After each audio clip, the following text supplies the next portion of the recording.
Hey there, welcome back to another video, and another review, and another request. This time it is from user 1F5SDA1991. He requested for me to review the 1991 film Backdraft. Now, this is one of my all-time favorite films. I grew up watching this movie on VHS. I fell in love with this movie the first time I saw it.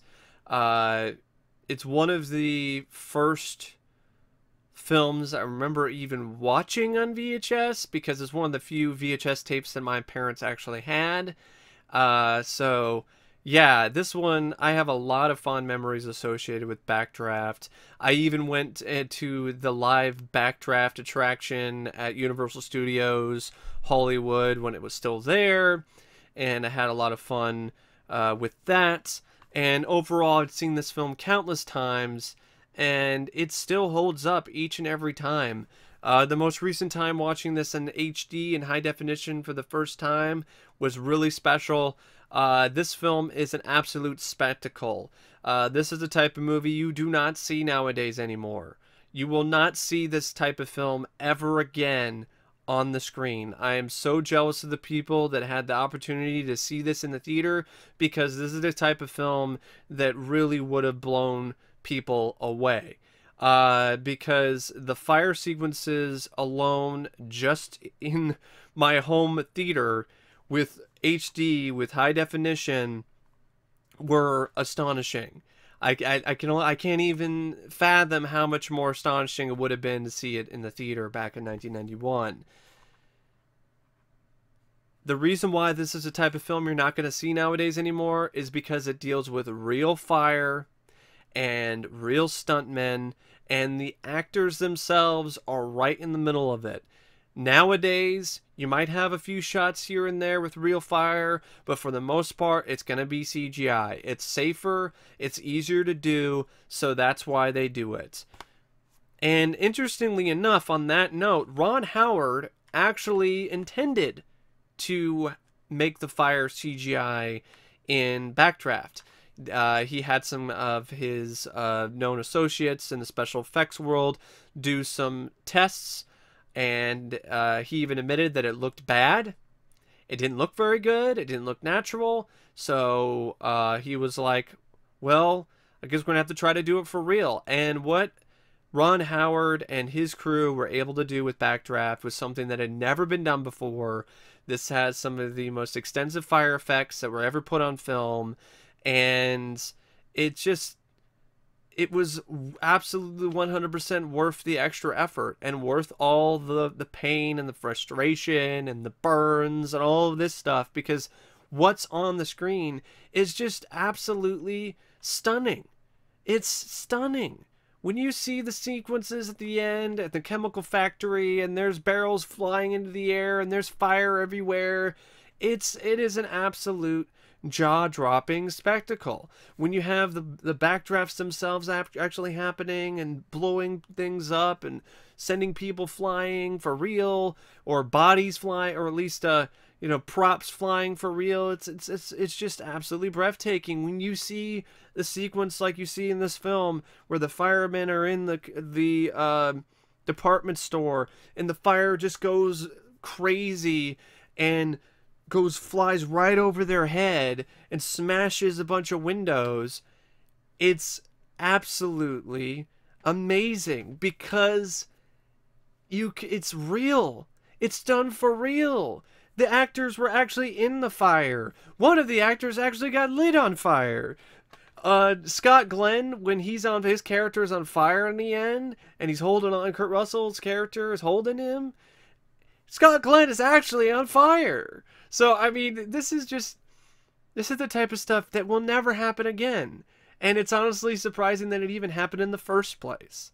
So, as you can see, yeah, this review's been a long time coming. I haven't even gotten to the whole point where I talk about, when it wasn't released and all this other aspects. I just had to gush about Backdraft for a little bit. But really, it's that great of a film. It really is. The story might not be something you haven't seen before. There might be some issues in terms of how it's kind of fractured and kind of split into parts. It might not seem like a cohesive whole at times. Some of the supporting characters are kind of weak. But when it comes to the entertainment factor, when it comes to characters, when it comes to the spectacle, which is what a lot of people go to when they go to see a movie in the theater, they want something that's larger than life, something that they won't see in reality. Backdraft delivers on that front and then some, because this puts you inside the fire in a way that has never been seen before or since. It's as if you're right on the front lines, you're right on the fire lines with those firemen, and it is such an exhilarating and thrilling experience. Ron Howard directed the film. This is my favorite Ron Howard film. I love Willow. Willow's my all-time favorite fantasy, and I really like Apollo 13, and there are other Ron Howard films that I enjoy, like Parenthood, but Backdraft is my all-time favorite. It's one of his favorite films that he's done as well, and I can definitely see why, because yeah, might have been a pain to shoot at times, but what a rush. I mean, that is just a very unique directorial job for sure, and he hadn't really done anything like Backdraft before, so that was another risk that he took. Not only the risk that he took by being in the fire, but doing a type of film he wasn't really known for doing. I mean, Parenthood came out in 1989, which was like 2 years before this. And I believe yeah, it was 2 years before this. Or maybe he didn't direct Parenthood. Okay, he acted in it. So I was wrong. Like he was no, yeah, he did. Yeah, he did direct it. Yeah, he was the director of Parenthood. Yeah, I was right. Yeah, Parenthood came out in 1989. His last film before this was Parenthood, which is a comedy with Steve Martin. And he excelled. He took this ambitious film and just absolutely did the best job that you could possibly ask a director to do. Features a script by Gregory Widen. Gregory Widen was actually a firefighter at one time, so that definitely helped that he added that perspective to the script. That is another reason why this film works so well. You got a firefighter who actually helped write the screenplay, so you have that unique perspective. Also, when it comes to the script, like I said, the storytelling aspect, the plot itself is paint, not necessarily paint by numbers, but something that you've kind of seen done before type thing. But what really makes this script stand out and what makes this story so compelling and so memorable is the characters. I felt that Gregory Widen did a absolutely spectacular stunt, and not necessarily, I don't know if stunning is the right word, but he did a really good job writing characters that resonate with an audience. Watching Backdraft is like reuniting with family members. It's like it's got that environment to it. It's got that feel to it. These characters, they don't come across as movie characters. They come across as real people. They don't come across as fictional characters to me. When you watch Backdraft, every single one of these characters, from Bull to Stephen,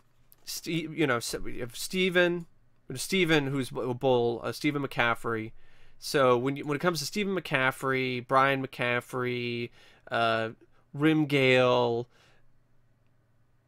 Adcox, Helen McCaffrey, and even somebody like Tim, these are all characters that come to life in a way that feels real. It doesn't feel, and even the creeps, like Donald Sutherland's character Ronald, the arsonist. These are all characters that they have this grounded realism to them, and that just makes this film so much more impactful, because when these characters are in danger or when there are problems with relationships, they really do feel real. I cried like a damn baby at the end of this movie. And it doesn't matter how many times I've seen it. It doesn't matter that I know what's coming. I know that, spoilers, I know that Bull, I know that Stephen McCaffrey, I know that Steven's going to die. You go, we go. I know he's going to go, but it doesn't matter because the film did such a great job writing these characters that I mourn for the loss of Stephen as if I knew him personally. And that's how well the script was written. And that's how great the acting is. That's another thing. Kurt Russell, for sure, as Stephen McCaffrey, his performance in this is one of his best in his career. This is a top flight, top of the line, Oscar-worthy performance by Kurt Russell. I personally feel Kurt Russell was robbed of a supporting actor nomination. He was that good in this film and as Stephen McCaffrey. His co-star, William Baldwin, as Brian, is no slouch either. I don't know what happened to William Baldwin. His performance in this was excellent. It was an excellent performance. He did a really good job with this role. I don't know how many other words I can come up with to say great, but he was great. And you really did buy that he and Kurt Russell were brothers. They had that chemistry. They had that spark. And I don't know what happened to his career. He starts off with a huge role in this and does a bang-up job.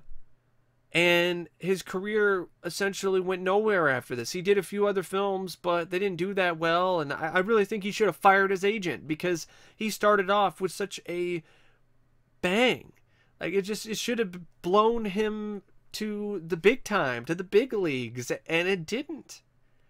I saw every bit of the same talent and the same ability that Alec Baldwin showed in Williams' performance in this.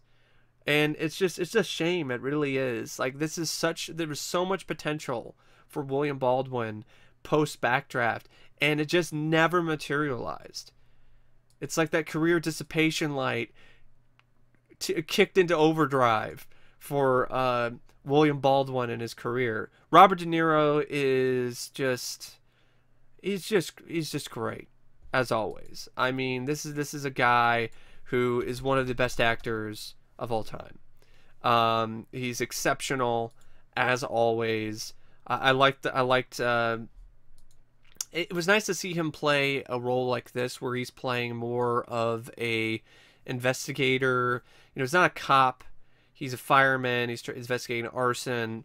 It was nice to see him kind of go a little bit out of his comfort zone with this particular character, but not too far out of there because it seemed like a character you could definitely see Robert De Niro playing this type of role in another movie, because you could kind of swap this character out and make him kind of like a cop, and and it wouldn't really be that different, but still Robert De Niro was great.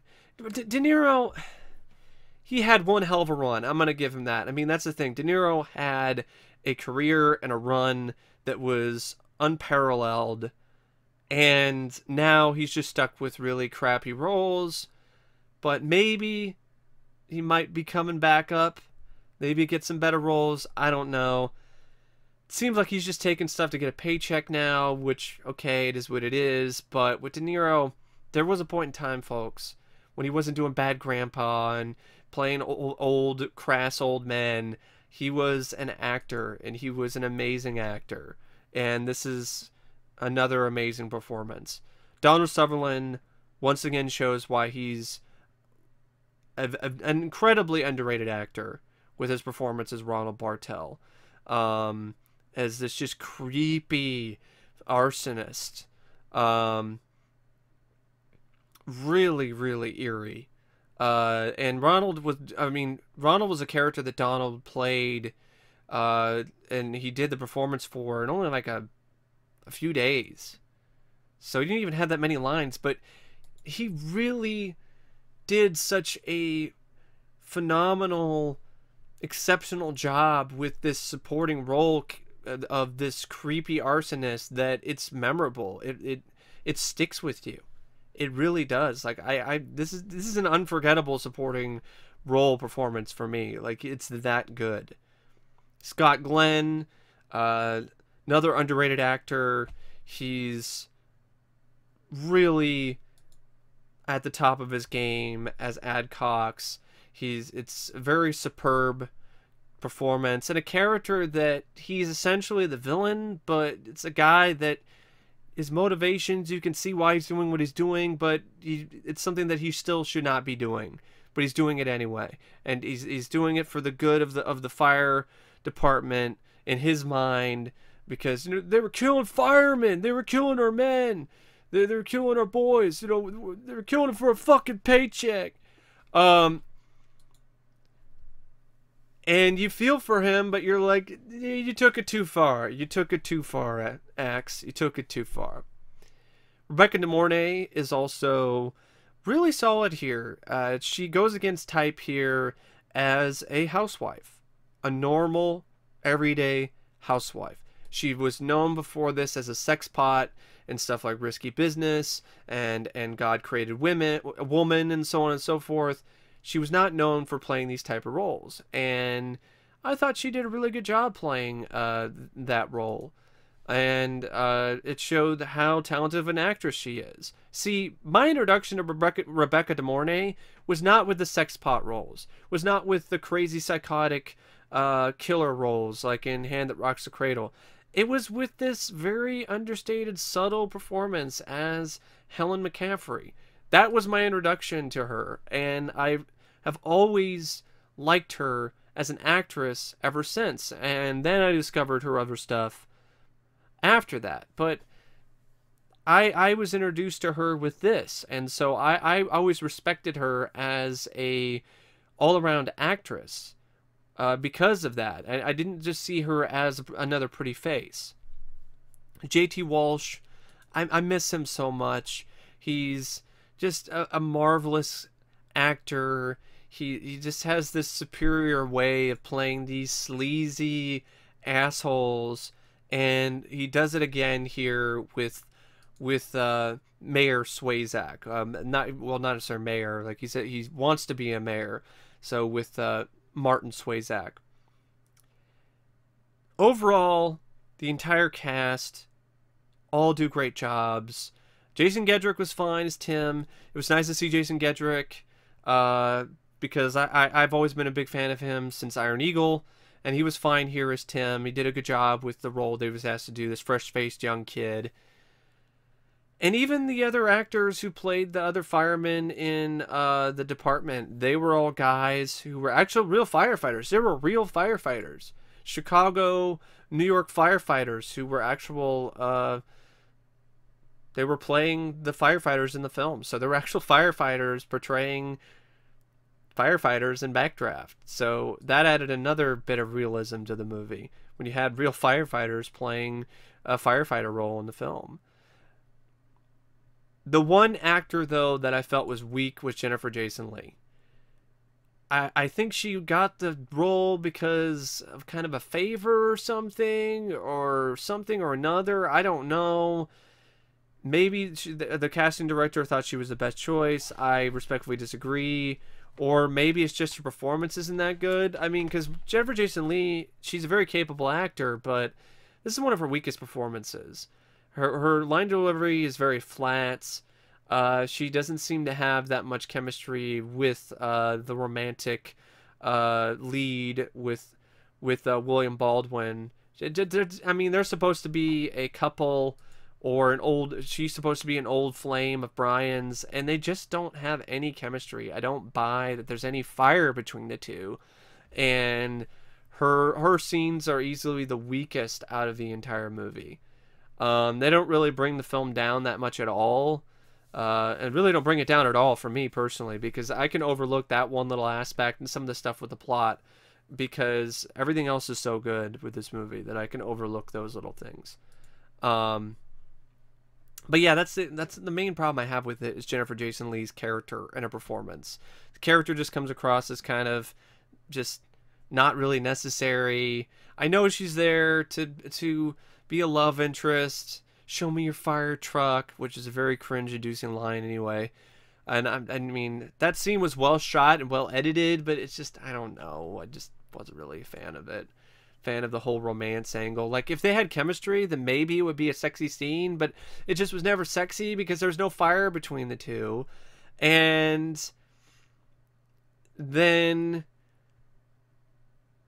she was also there so she could help unveil the conspiracy going on with Swayzak and so on and so forth. But she was there to move the plot along. It was just, I don't know. I just wasn't really a fan of her character, her performance, but that's just me personally. But overall, majority of the cast is really good. The score by Hans Zimmer is spectacular. It is stunning. It is one of his best scores. Definitely one of his most underrated. Hans Zimmer, I know a lot of people will point to the Batman scores as his best. This is actually my favorite score of Hans Zimmer's, is Backdraft. I love it that much. I mean, even at the end of the film, he absolutely seamlessly combines two separate themes that he used throughout the movie into one, and into this just absolutely epic eargasm. It really is. I love the main theme for this. I love the supporting, the little themes underneath it. The entire score is rousing, it's thrilling, it's emotional, it's heroic. It's just one of the best scores, in my opinion, out there. And definitely one of the best that Hans Zimmer has ever scored. And it was really the first time he really got out of his comfort zone. And I miss scores like this from Hans Zimmer. Since he worked with Christopher Nolan, he just kind of started to do the same sort of thing. Every now and then he kind of break out of that box, but I don't know. I'm just tired of Hans Zimmer being known as the boom guy. Like, he was much more than that. He was doing shit like Backdraft before that. I mean, do yourself a favor and take a listen to the score. It is a real treat. It is a real treat to listen to. The cinematography by Michael Solomon, blazingly awesome. I mean, and I say that because this is a guy who went right inside the heart of the fire to get these shots. I mean, he even has a jacket that was burned that he keeps as a keepsake. Like, he went right in there, and it shows. Like, the cinematography in this is every bit as impressive as the direction, as is the editing. The editing by Daniel P. Hanley and Mike Hill. The montage sequence was well edited with a song by Bruce Hornsby. It was I'm trying to remember exactly what it was, what the song was, but it was a good track. I should know what that is. I think it's like Show Me Something. I don't think it's called Show Me the Way, but trying to think of what it was called again. Show Goes On. The Show Goes On by Bruce Hornsby. And he also did Set Me in Motion. Set Me in Motion is the...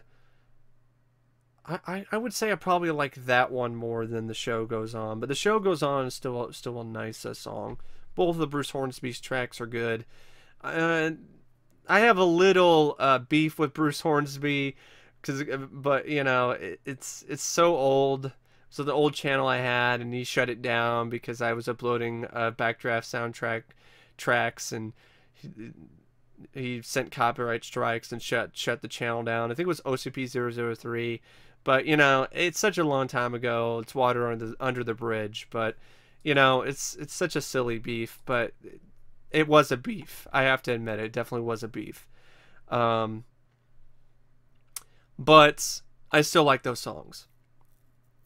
Film has a running time of about 137 minutes. Goes by quick enough. Keep in mind, it's not an action movie. This is a drama thriller.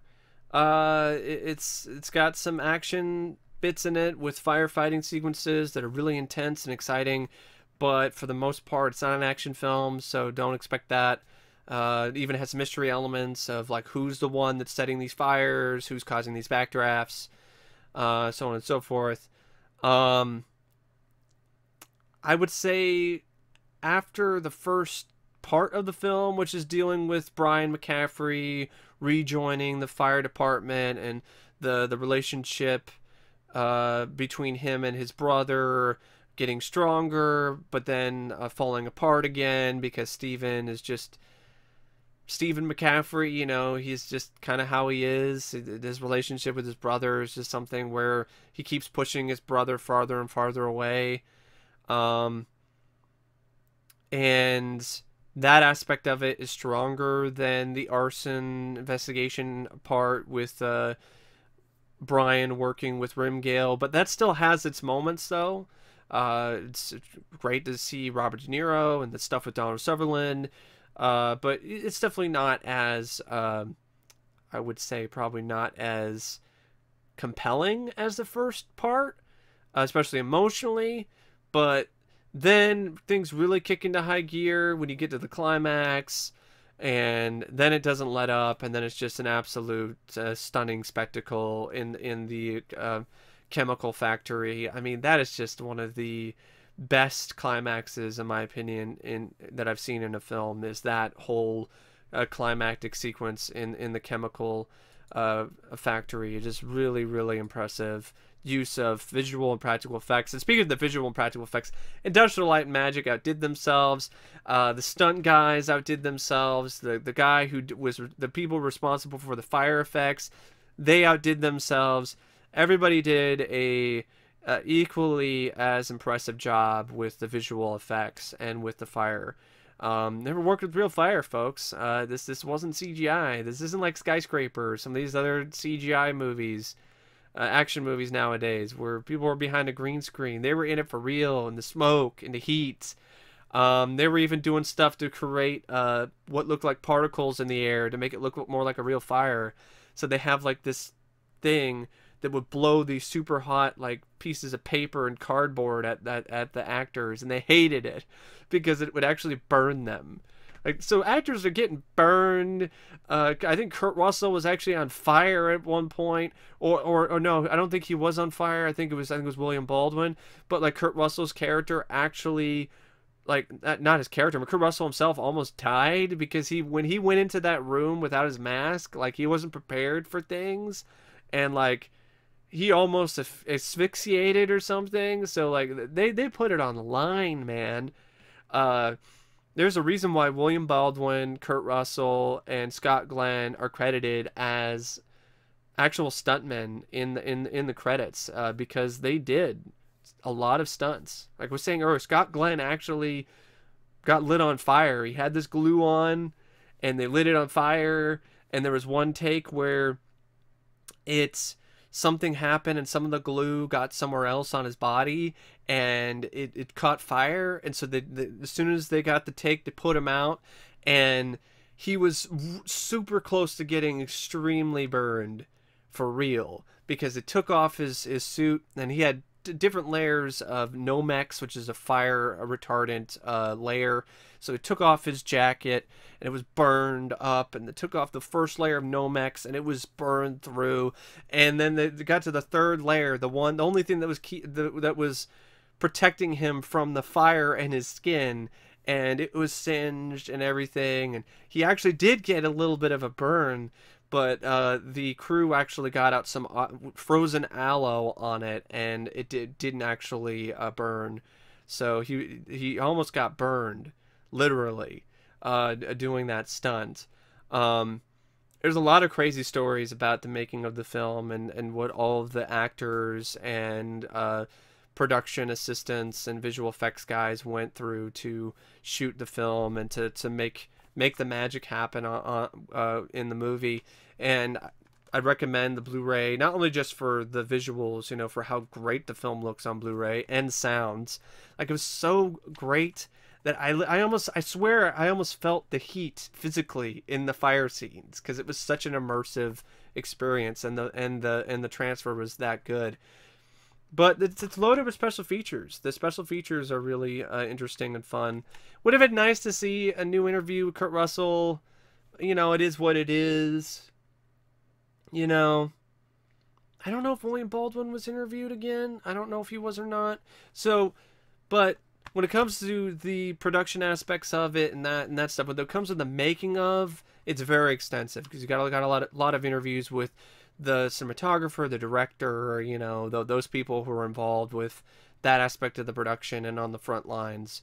So, and there was a lot of stuff I didn't know about, like how they did it, like, and that was really impressive because there was some of the stuff near the end was a combination of miniature work and on set stuff, you know, miniature work and actual doing stuff on the set. So it was a really took a lot of editing and ingenuity to really make it work. So I don't know really what else to say about Backdraft. I know there's a sequel that's being announced. I don't want no sequel. We do not need a sequel to Backdraft, especially from the director of Apollo. What is it? 18 or 13? What the fuck? It's not 13. Apollo. What the fuck was it? I think it was Apollo 18. I could be wrong though. What the fuck was the name of that movie? There was like a space rock or something. Yeah, it was Apollo 18 because it was evil space rocks or some bullshit. That guy, the guy who did that, is going to be directing it. Sounds direct to video. I don't want a direct to video Backdraft sequel tarnishing the legacy of Backdraft. This is just not necessary. It ended fine just the way it did. I mean, with Brian taking the mantle and becoming a full-time firefighter, doing what he always wanted to do, and so on and so forth, and taking the reins from his brother Stephen after he passed. I don't really want to see a sequel. It's not necessary. What are they gonna do? Who's gonna be doing the backdrafts now? I don't know. What's the point? It's just it'll happen probably though, because that's what happens lately. You know, Hollywood's like, hey Mike, fuck you personally, because oh, you like Poltergeist? Here's a shitty fucking Xerox remake. There you go. You don't get a special edition of the film on Blu-ray with features and with a commentary track. You get a shitty fucking remake. Yeah. Oh, you want another RoboCop? Here's RoboCop in your face. Oh, you know, just yeah. I'm not even surprised anymore, really. So it's probably gonna happen and it's gonna suck and it's gonna be like Ablaze with fucking Michael Dudikoff. But anyway, I can't recommend this film enough. If you have not seen Backdraft, check it out sometime. I honestly think it's underrated because it's a movie that it didn't do spectacularly in the box office. Like, it did fine. It made $152.3 million on a $75 million budget, but it wasn't a huge hit, but it made a profit. But I think nowadays, like, I don't really hear anybody talking about the movie, and I think that's too bad, like, because this is, without a doubt, the best firefighting film out there. Yeah, there's some unrealistic stuff in it, but it's a movie. It's not real life. But that being said, I mean, it definitely has the best fire photography and cinematography and fire scenes in all of cinema. It does not get better than this when it comes to the fire scenes. And I'm not kidding when I mean it's a spectacle. It really is. It has to be seen to be believed, really, when you watch the fire sequences in the film, especially for the first time. And if you haven't seen it in a while, check it out again. It's definitely worth another watch. Anyway, big thanks once again goes out to 1F5 SDA 1991 for the request. I could probably talk about this film for an even longer amount of time, but I think I'm going to cut it short here. I've said what I want to say about the movie, except for what I would give it out of 5 stars. I know I had some issues with it, but I love this movie so much. I'm giving those a pass, and I'm giving it 5 stars. Hey, you know, I'm an unabashed, biased Backdraft fan. I don't, the issues that I do have with it don't affect my overall view or enjoyment of the film. Jennifer Jason Leigh is only in it for a little bit, so she's not in it for enough screen time to really hurt the film for me. The plot, yeah, it could have been a little, I guess it could have been a little bit different, but for what it was, I was fine with it. The fractured elements of the storytelling, while it would have been nice if the second part was as engaging as the first, it's still interesting and it's not boring. So that's still okay. So yeah, you have very little issues that overall don't even add up to anything that really makes me knock the film enough. I mean, I can't even like, oh, like a point, or knock off like a 0.75 or something, you know, like some decimal point off the rating. I'm not gonna do that. So, because that's all it would be. It would just be like some decimal points off the rating. It's not a full half a star uh, in terms of the issues, in terms of knocking it down. It's so that's why I give it 5 out of 5, 10 out of 10, 2 thumbs up. It's in my top 100 easily. Anyway, thank you for watching my review of Backdraft, and I will see you later. See ya.